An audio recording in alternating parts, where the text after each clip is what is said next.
Good morning, it's October 18th, 2024. We're critiquing the news. The article on your screen is from the Cairns Post and it's titled ALP in Cash for Cairns Communities Promise.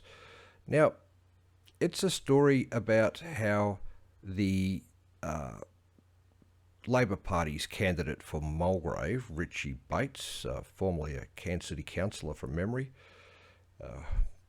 he claims that we've got 100 different nationalities living in Cairns and that there's 40 ethnic groups operating in different kinds of ways, and that they need somewhere that they can get together for social inclusion and support for their community, and that apparently needs to be taxpayer funded by the wider community to the tune of $4 million, which they call an investment, and this will be built somewhere in Richie Bates' electorate, which is to the southern side of Cairns, for those who aren't familiar with Mulgrave. Now, I'm not sure why any minority community needs a taxpayer-funded hall in which to meet. I think there's plenty of halls available for rent, and that any community that wants to rent a hall for whatever reason can do so. There's no limitation by ethnicity on renting a hall in Australia. That would be expressly illegal under the Racial Discrimination Act.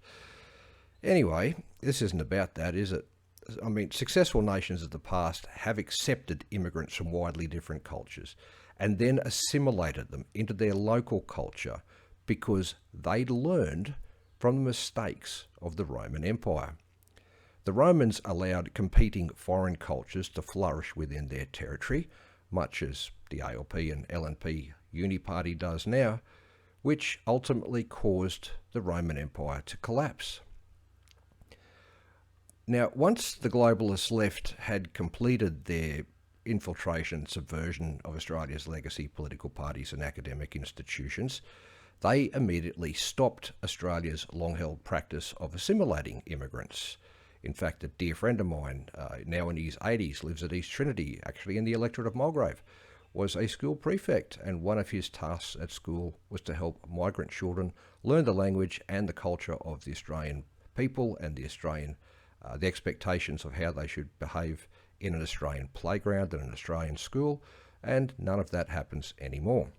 Now we have the globalist-controlled political parties actively encouraging immigrant communities to hold on to the culture of the country they came from by using money taken from the wider community to build facilities to cater for those cultures. In this case, the ALP is actively facilitating the balkanisation of Australia.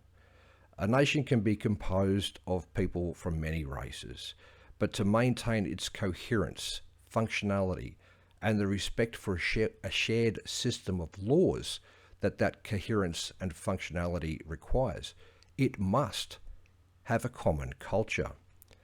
The ALP is promising to squander our wealth to divide and destroy Australia, as usual.